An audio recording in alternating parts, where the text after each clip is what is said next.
करव्यात। आज या ठिकाणी महासोहळा लोकार्पणाचा आणि या ठिकाणी खऱ्या अर्थाने उपजिल्हा रुग्णालय भूमिपूजन आणि माझ्या उद्याचं भविष्य सर्व शालेय मुलामुलींना शालेय साहित्य सायकल वाटपाच्या कार्यक्रमाच्या निमित्ताने ज्यांनी या ठिकाणी खास करून उपस्थिती दाखवली असे राष्ट्रवादी पक्षाचे ब्रँड आणि संसदेमध्ये आमचे हेडमास्टर अमोलजी कोले साहेब, दुसरे आमचे नेते माढा मतदारसंघातील कर्तव्यदक्ष खासदार धैर्यशीलजी मोहिते पाटील आणि ज्यांच्या संकल्पनेतून ज्यांच्या प्रयत्नातून कर्जत जामखेडचा कायापालट झाला असे कार्यसम्राट आमदार रोहितदादा पवार, आपले सर्वांचे ज्येष्ठ नेते आष्टी तालुक्याचे माजी आमदार दरेकर नाना,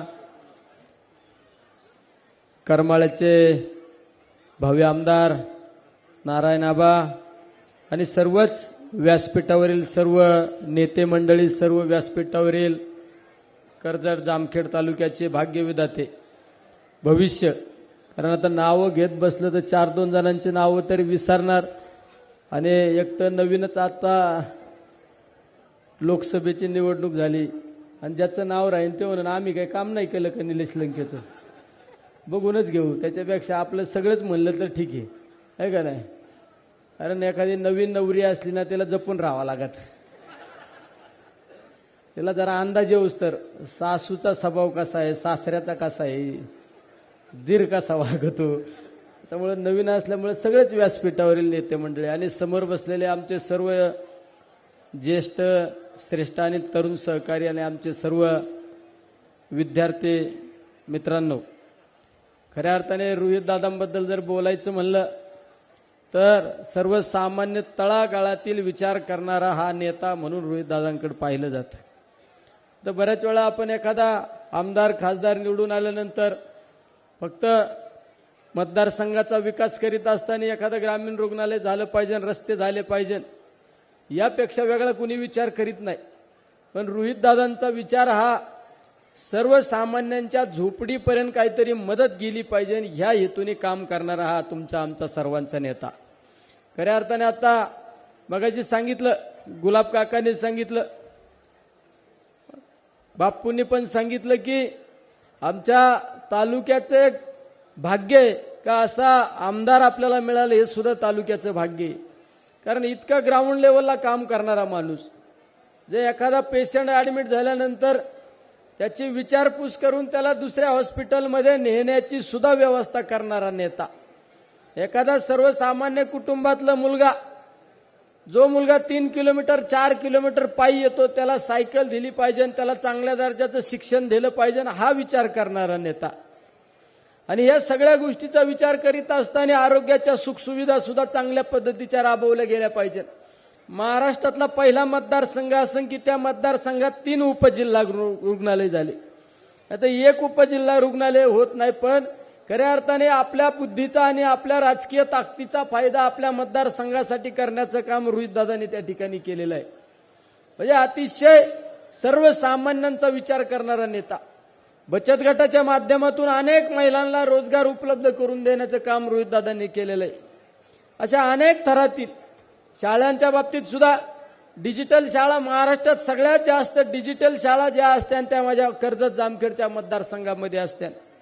वेगवेगळ्या ॲक्टिव्हिटी त्या शाळांमध्ये राबवण्याचं काम, ग्रंथालय असू, अशा सगळ्या बाजूने चांगल्या शाळा बनवण्याचं काम रोहितदादांनी त्या ठिकाणी केलेलं आहे. आज उपजिल्हा रुग्णालयाचं आपण त्या ठिकाणी भूमिपूजन करतोय, रस्त्याचं भूमिपूजन केलंय. म्हणजे या मतदारसंघामध्ये 2.5 वर्ष महाविकास आघाडीच्या कालखंडामध्ये सर्वाधिक निधी आणण्याचं काम राज्यात जे कुणी केलं असेल ते रोहितदादा पवारांनी केलं असेल. आम्ही सुद्धा बरोबर आमदार होतो, आम्ही बरोबर आमदार असताना आम्हाला अंदाज यायच्या आधी रोहितदादा सगळ्यात जास्त निधी घेऊन जायचे. म्हणजे आपल्या मतदारसंघासाठी काहीतरी मिळालं पाहिजे. आपल्याला जी सत्ता मिळाली, आपल्याला जी खुर्ची मिळाली, त्या खुर्चीचा निश्चित फायदा माझ्या मतदारसंघासाठी झाला पाहिजे. या भावनेने काम करणारा नेता म्हणून रोहितदादांकडे आज राज्यामध्ये पाहिलं जातं. आज पक्षबांधण्यामध्ये असू की राज्यामध्ये युवकांची फळी उभा करण्याचं काम रोहितदादांनी केलेलं आहे. मुळे आज सर्व तुमचं आमचं सगळ्यांचं भाग्य आहे. इतका कार्यक्षम नेता आपल्याला आपल्या मतदारसंघाला आमदार होऊन मिळालेला आहे. आता काही मान्यवरांनी सांगितलं मागच्या वेळेस 44,000 मताचं लीड होतं. कुणी सांगितलं? बाप्पू तुम्हीच सांगितलं ना. आता काळजी करू नका, माझ्यावर जबाबदारी टाकली ना तुम्ही. कोणाचा भ्रम असन, उलट पालट करू काय होत नसतं, तुम्ही काळजी करू नका. 80,000 काय 1,00,000 मताचं मताधिक्य आपण या मतदारसंघामध्ये रोहितदादांना मिळेल. ते म्हणजे रोहितदादाचं काम बोलतंय, 5 वर्षामध्ये काम बोलतंय. नुसतं लोकांना झुलवायचं काम केलं नाही. 5-50 एकरमध्ये म्हणायचं मी MIDC आणतो, पण ज्या नेत्याकडे विजन आहे त्यांनी सांगितलं 50 एकरात MIDC येत नाही, कमीत कमी 1,500 एकर क्षेत्र पाहिजे. त्या ठिकाणी जर MIDC प्रस्तावित झाली, MIDC झाली तर मोठमोठे उद्योग येऊ शकतात. हे कोणाचं लक्ष नाही.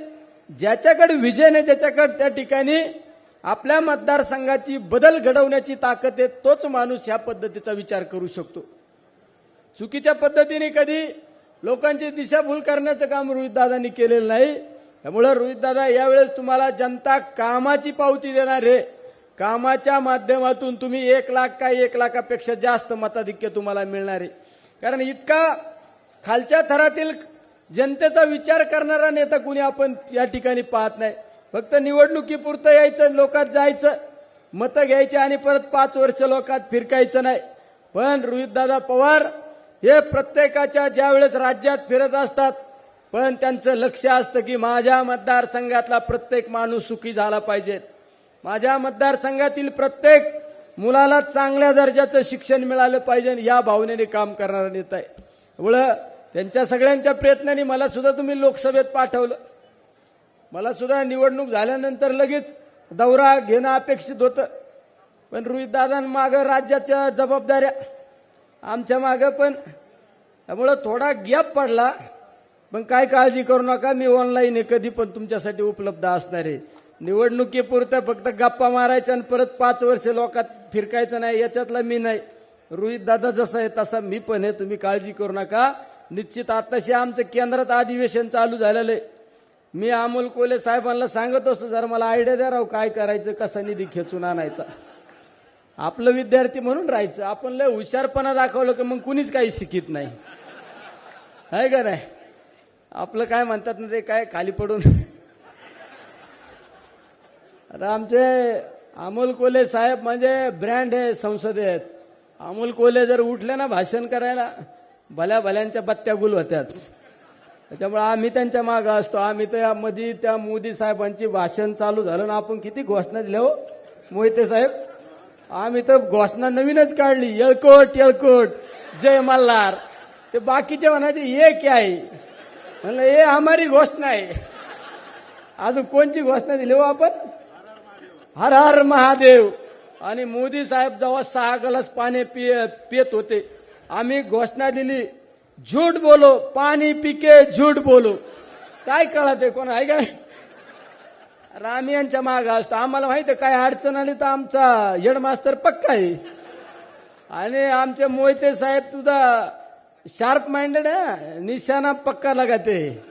मग या दोघांच्या मध्ये मी असलो काय अडचण आहे मला, आहे का नाही. इकडे मुंबईला आमदार म्हणून 4 वर्ष होतं, रोहितदादाच्या पाठीशी राहायचो बरोबर. आणि आता संसदेत हे पक्के माणसं धरले. तिकडे एक बजरंग बाप्पा, हे जास्त हुशार आहेत. बजरंग बाप्पा जरा माझ्या लेवलचा आहे.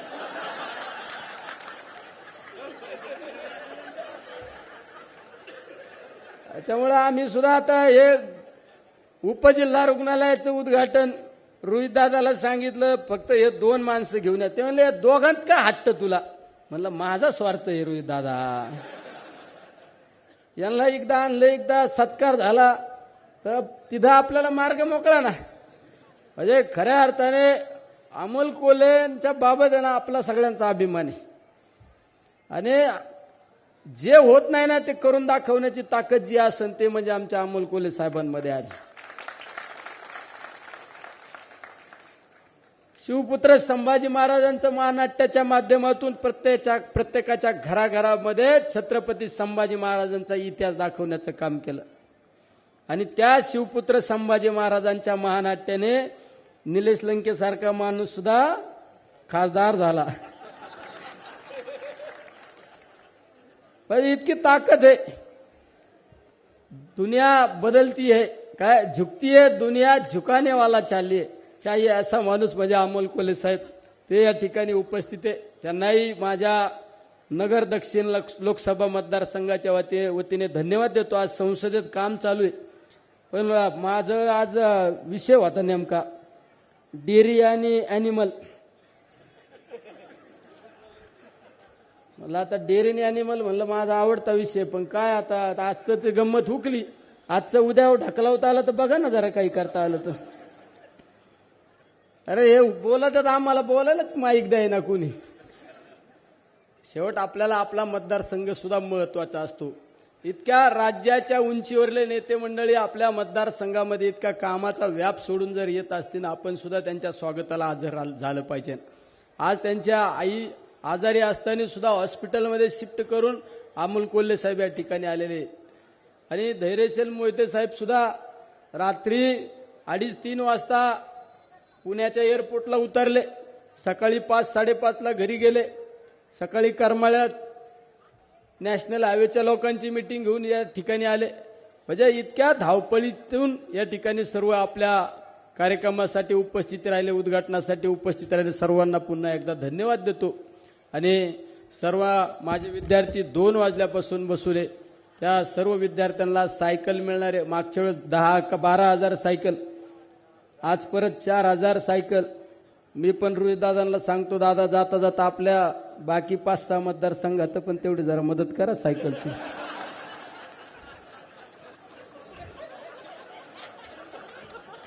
जास्त नको.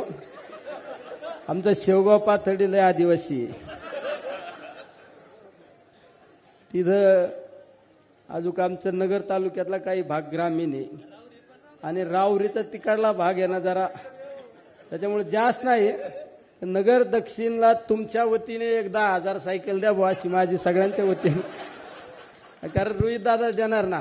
देण्याची दानत राज्यात जी असेल ना ती फक्त पवारात आहे, हे तुम्हाला सगळ्यांना सांगतो. या राज्यात नाही, देशात लय पैशावाले लोक आहेत.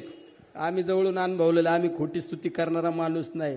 ज्याच्यात दानत असं ना, दातृत्व ज्याच्यात असं ना, ते म्हणजे फक्त पवारात दातृत्व आहे. नाही तर या राज्यामध्ये अनेक उद्योजक आमदार आहेत, अनेक ज्यांच्या करोड रुपयाच्या संपत्ती आहे, अनेक आमदार खासदार आहे, पण दानत नाही. कायद्याच्या व्यतिरिक्त वेगळं काम करीत नाही. सायकल वाटतोय, एखाद्या पोराच्या हातात बिस्किट पोडा द्या म्हणलं तरी अंगाला घाम फुटतो असे आहेत. दानत असावा ना, ती रोहित दादांमध्ये दानत आहे. मी तर बऱ्याच वेळा सांगतो, पवार इज द पॉवर आणि पॉवर इज द पवार. माझं तर बऱ्याच वेळा डायलॉग आहे, सगळ्यांचा नाद करायचा. सगळ्यांना सांगतो. म्हणजे कर्ज जामखेडमध्ये पण कोणाच्या डोक्यात असं त्यांना पण सांगतो. हा, म्हणजे हात जोडून विनंती करून सांगतो. म्हणजे कुठं लांब असला तर मेसेज पास झाला तर बरं होईल. सगळ्यांचा नाद करा, पवारांचा काही करू नका, नाही तर राजकीय नुकसान करून घेता. हीच या ठिकाणी विनंती करतो. थांबतो. रामकृष्ण हरी. एबीपी माझा, उघडा डोळे बघा नीट.